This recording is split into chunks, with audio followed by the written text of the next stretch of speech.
सलाम मसनून, आपके अपने यूट्यूब चैनल उर्दू जहाँ हम वहाँ पर आपका खैर मकदम है।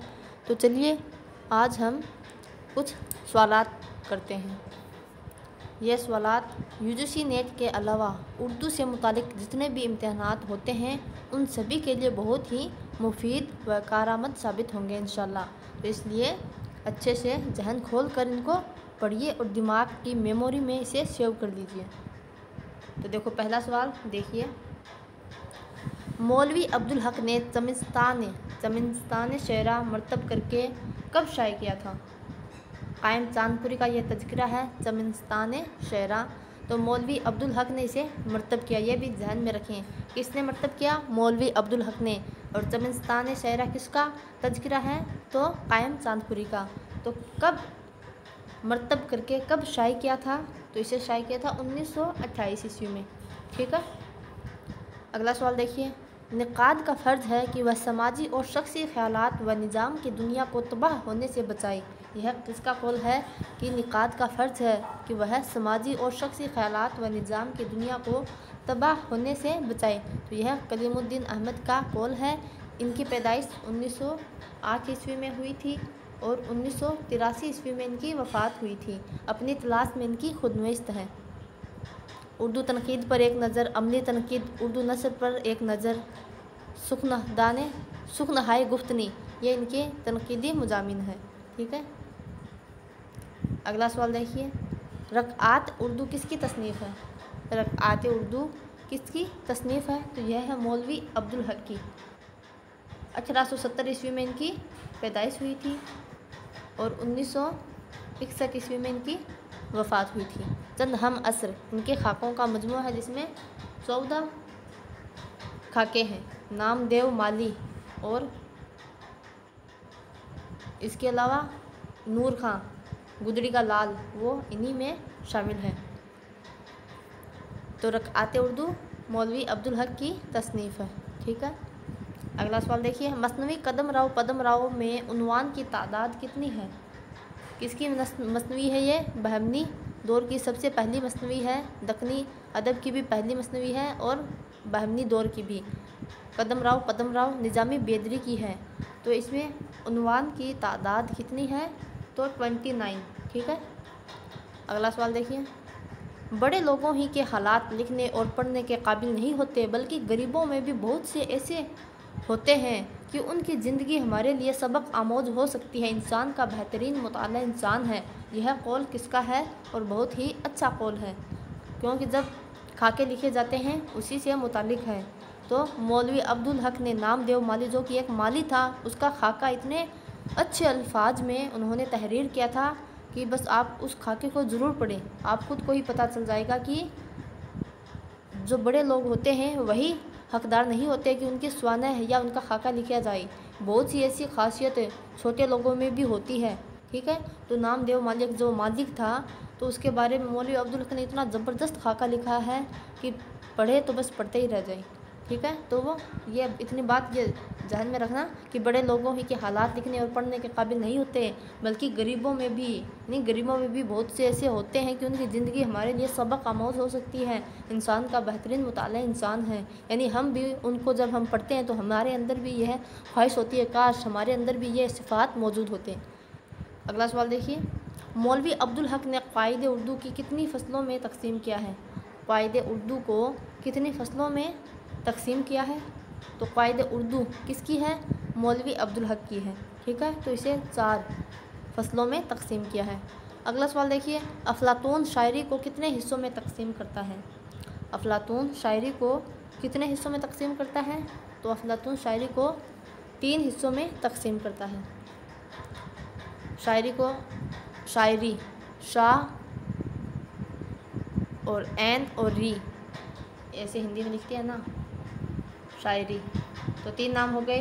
तो 3 नाम और 3 हिस्सों में, ऐसे आप कैसे भी करके ट्रिक के माध्यम से याद कर सकते हैं। जो मैंने तनकीद व तहकीक यूनिट 7 थी यूजीसी नेट की, उसमें कुछ मैंने ट्रिक्स से बताए हैं सवालात की। उन ट्रिक के माध्यम से आप कैसे उनको जहन में रख सकते हैं। तो जिन्होंने भी वो वीडियो मेरी नहीं देखी है तो वो जाकर ज़रूर देखें, इंशाल्लाह आपको बहुत फ़ायदा मिलेगा। तो अफ़लातून शायरी को कितने हिस्सों में तकसीम करता है? 3 हिस्सों में। अगला सवाल देखिए, उनमें कौन सी किताब एहतिसाम हुसैन की नहीं है? अमली तनकीद ये कलीमुद्दीन अहमद की है, लेकिन तनकीद और अमली तनकीद ये किनकी है? ये एहतिसाम हुसैन की है। ठीक है, तो ये तो इनकी हो गई। अदब और समाज ये भी एहतिसाम हुसैन की है। अदब पारे ये भी एहतिसाम हुसैन की है, लेकिन अमली तनकीद अभी बताया मैंने कि ये कलीमुद्दीन अहमद की है। तो इसमें 3 तो एहतिसाम हुसैन की हो गई, जबकि अमली तनकीद कलीमुद्दीन अहमद की है। तो ये ऑप्शन हमारा दुरुस्त हो जाएगा। अगला सवाल देखिए, मसनवी कदम राव पदम राव का मुकदमा किसने लिखा था? तो निज़ामी बेदरी की जो दक्कनी अदब की सबसे पहली मसनवी है कदम राव पदम राव, इसका मुकदमा किसने लिखा था? इसका मुकदमा लिखा था जमील जालबी ने। ठीक है, कुतुब मस्तरी और सबरस उसका मुकदमा अब्दुल हक ने लिखा था, और मसनवी कदम राव पदम राव का जमील जालबी ने। अगला सवाल देखिए, एहतिसाम हुसैन की पैदाइश से मुतालिक दुरुस्त जुमला क्या होगा? इससे पहले जो हमने एक एक जैसे कलीमुद्दीन अहमद, आल अहमद सरूर, अल्ताफ़ हुसैन हाली, मोहम्मद हुसैन आज़ाद, इन सब के बारे में हमने डिटेल से सवाल व जवाब कर दिए हैं। तो उसमें एहतिसाम हुसैन के बारे में भी हमने 30 या 50 ऐसे शायद सवालात थे, तो उनके बारे में हमने किए थे, तो वो वीडियो भी ज़रूर देख लें। तो इनकी पैदाइश 1912 में हुई थी, लेकिन किस जगह पर? इलाहाबाद या आजमगढ़, किस जगह हुई थी? तो इनकी पैदाइश 1912 ईस्वी में आजमगढ़ में हुई थी, जिसका वर्तमान में क्या नाम है? पटना है। ठीक है, उससे पहले आजमगढ़ के नाम से जाना जाता था, और इनकी वफ़ात 1972 में हुई। अगला सवाल देखिए, कलीमुद्दीन अहमद की तसानीफ़ का ज़मानी एतबार से दुरुस्त जुमला क्या होगा? ज़मानी एतबार से अब बताना है इनका दुरुस्त जुमला क्या होगा। तो देखो, उर्दू तनकीद पर एक नज़र, ठीक है, अमली तनकीद और अपनी तलाश में इनकी खुदनविस्त है। तो सबसे पहले उन्होंने उर्दू तनकीद पर एक नज़र, ठीक है, फिर अमली तनकीद और फिर अपनी तलाश की इन्होंने। ठीक है, पहले इन्होंने एक नज़र रखी, फिर उस पर अमली तनकीद की, फिर अपनी तलाश की। यह ज़मानी दुरुस्त हो जाएगा। अगला सवाल देखिए, और जब एहतिसाम हुसैन इस तरह ज़मीर लिखते हैं तो ऐसा मालूम होता है कि कोई हाथी खुश फालियाँ कर रहा हो, यह कौल किसका है? तो एहतिसाम हुसैन के बारे में यह कौल किसने कहा है? तो यह कलीमुद्दीन अहमद का ही कौल हो सकता है। अगला सवाल देखिए, शायरी की 3 आवाज़ें किसके मजमून का नाम है? शायरी की 3 आवाज़ें किसका है? तो इलियट का, T.S. इलियट का। अगला सवाल देखिए, गालिब की बुत शिकनी एहतिसाम हुसैन का तनकीदी मजमून है, यह किस मजमूए में शामिल है?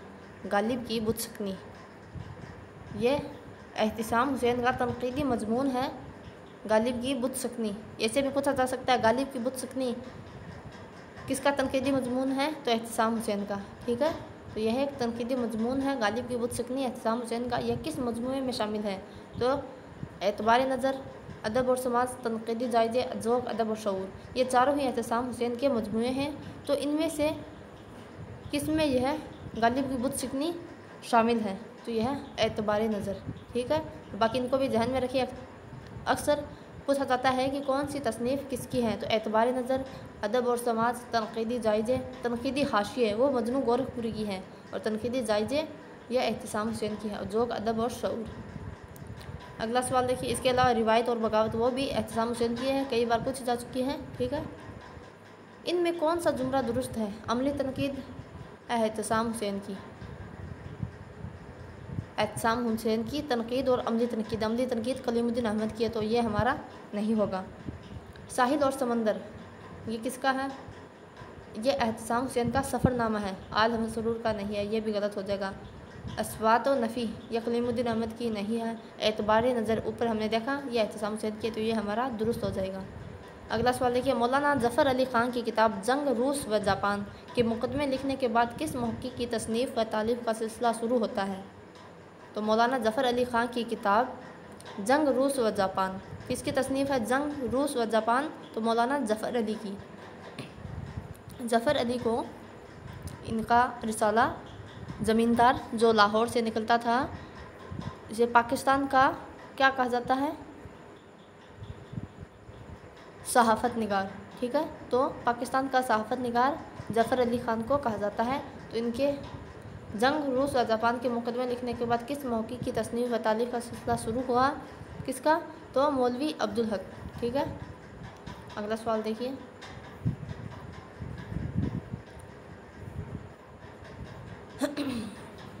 तनकीद सांस लेने की तरह नागुज़ेर है, यह कौल किसका है? तो यह कौल है T.S. इलियट का। असूल नक़द नाम से किसने तनकीदी मजमून लिखा? असूल नक़द नाम से किसने लिखा? तो एहतसाम हुसैन ने। अगला सवाल देखिए। एहतसाम हुसैन की कौन सी किताब 1963 में शाये हुई? तो अफ़कार व मिसाइल। बाकी अक्स और आईने, एतबार नज़र, अदब और समात ये एहतसाम हुसैन की है, लेकिन 1963 में इनकी अफ़कार व मिसाइल शाये हुई थी। अगला सवाल देखिए। एतबार नज़र, अक्स और आईने किसकी लिखी हुई किताबें हैं? तो ऊपर देखा हमने, ये एहतसाम हुसैन की लिखी हुई है एतबार नज़र और अक्स और आईने। ठीक है, सवाल नंबर 21 का देखिए। कलीमुद्दीन अहमद की तसनीफ़ का दुरुस्त जुमला क्या होगा? तो कलीमुद्दीन अहमद की उर्दू शायरी पर एक नज़र, यह कलीमुद्दीन अहमद की है। कदीम मगरबी तनकीद, यह कलीमुद्दीन अहमद की। अफ़कार व मसाइल, यह एहतसाम हुसैन की है, तो ये हमारा नहीं होगा। सुखनहाई गुफ्तनी कलीमुद्दीन अहमद की है। उर्दू तनकीद पर एक नज़र, कदीम मगरबी तनकीद, यह कलीमुद्दीन अहमद की है, तो ये हमारा दुरुस्त हो जाएगा। ठीक है, बाकी एतबार नज़र, कदीम मगरबी तनकीद, अनीस शेख शायर, तो ये इनकी नहीं है। तनकीदी जायज़े है, तनकीद और जदीद, तनकीदी इक़बाल एक मुताला, तो ये इनकी नहीं है। तनकीदी जायज़े एहतसाम हुसैन की है, और बाकी ये दो कलीमुद्दीन अहमद की है, ये भी नहीं होगा, इसलिए हमारा ऑप्शन नंबर 3 दुरुस्त हो जाएगा। सुखनहाई गुफ्तनी, उर्दू तनकीद पर एक नज़र और कदीम मगरबी तनकीद। अगला सवाल देखिए। कलीमुद्दीन अहमद की पैदाइश किस जगह हुई थी? तो 1908 में ये पटना में पैदा हुई थी। सवाल नंबर 23 देखिए। कलीमुद्दीन अहमद की तसानीफ़ उर्दू शायरी पर एक नज़र कब शाये हुई? तो कलीमुद्दीन अहमद की तसनीफ़ है उर्दू शायरी पर एक नज़र, कब शाये हुई यह बताना है आपको। तो कब हुई?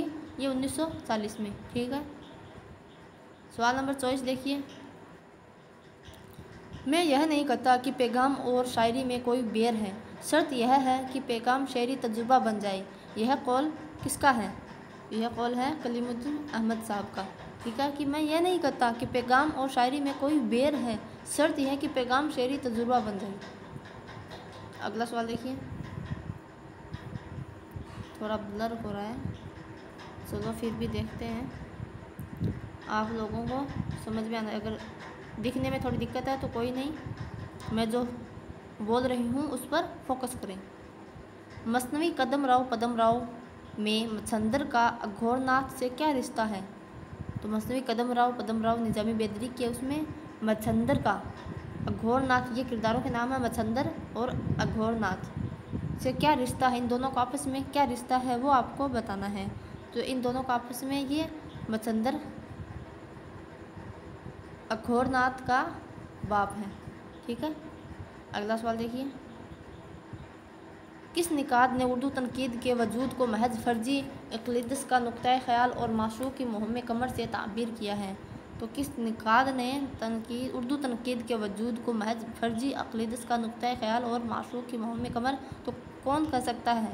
तो ये कलीमुद्दीन अहमद साहब की ही हिम्मत हो सकती है ये सब कहने की।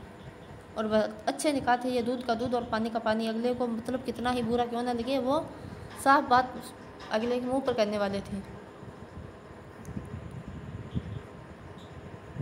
अगला सवाल देखिए। कलीमुद्दीन अहमद की तनकीद हमारे जहनी उफ़क़ को वसी करती है, हमें तरफदारी के बजाय फ़न के आदाब सिखाती है। बिल्कुल दुरुस्त है, यह नहीं कि यह अगर हमारा रिश्तेदार है तो हम इसमें क्या अच्छा है वो बयान करें। तो कलीमुद्दीन अहमद साहब ये नहीं करते थे, चाहे कितना भी रिश्तेदार या मतलब एग्ज़ाम्पल के तौर पर बता रही हूँ, चाहे कितना भी कुछ ना हो, वो अदब के पैराए के अंदर वो देखते थे क्या अदब के अंदर है और क्या नहीं है, क्या इसका जो क्या बोलते हैं उसको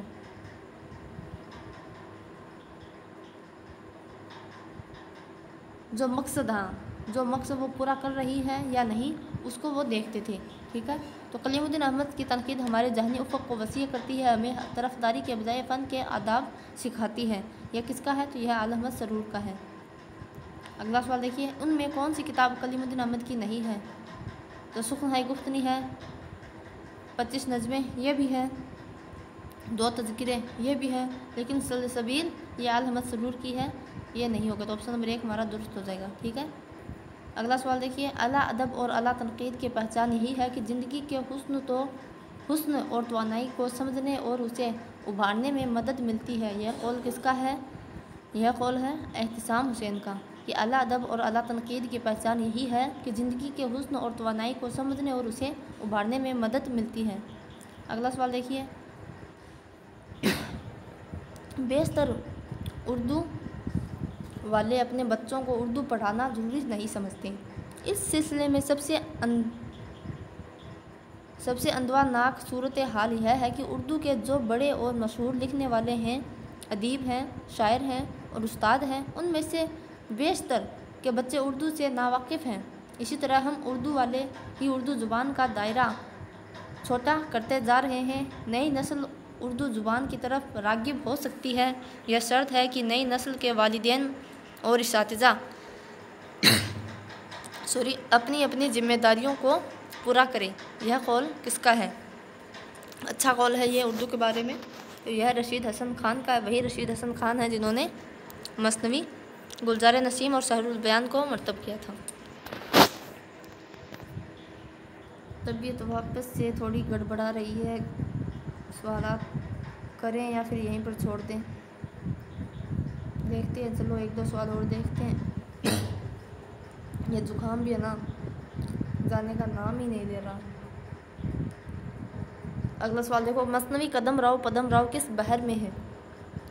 तो मसनवी कदम राव पदम राव किस बहर में अक्सर पूछा जाता है। बहरों से जितनी भी 5-6 मसनवियाँ निसाब में शामिल हैं, तो उनकी बहरें ज़रूर याद रखना। तो यह फ़अूलन फ़अूलन फ़अूलन फ़ाल, कैसे भी याद करें। 5-6 मसनवियाँ हैं, उनकी बहरें याद रख लें कैसे भी। ठीक है, बोलते रहें, कहीं भी जा रहे हैं तो फ़अूलन फ़अूलन फ़अूलन फ़ाल। और मसनवी मुतक़ारिब है, मसनवी बहरें हिज्ज़ कौन कौन सी है, तो इनको तो आप कैसे याद रखने से 2 नंबर मिल जाएंगे। चलो भी तबीयत नहीं वापस ख़राब हो रही है, तो आज के लिए इतना ही करेंगे। 30 तक कर लिए हैं, इंशाल्लाह आगे से फिर कल से देखते हैं। पूरी तबीयत पूरी ठीक हो जाएगी तभी शुरू करेंगे, बीच में नहीं करेंगे। दुआ करें कि तबीयत जल्द ठीक हो जाए और आप मेहनत करते रहें इंशाल्लाह। खूब दुआ करें, नमाज़ पढ़ें, रोज़ा रखें, इबादत करें और अल्लाह से खूब दुआ करें। इंशाल्लाह आपको कामयाबी ज़रूर मिलेगी। बस हिम्मत ना हारें, मायूस ना हो और ऊपर वाले पे भरोसा करें। ठीक है, तो शेयर ज़रूर करिए आगे जो भी आपके स्टूडेंट्स या फिर आपके जो क्लासमेट्स हैं, जो भी उर्दू पढ़ने वाले हैं, तैयारी करने वाले, उनको मालूम ना हो तो उनके साथ ज़रूर शेयर करें। अब दीजिए इजाज़त, अल्लाह हाफ़िज़।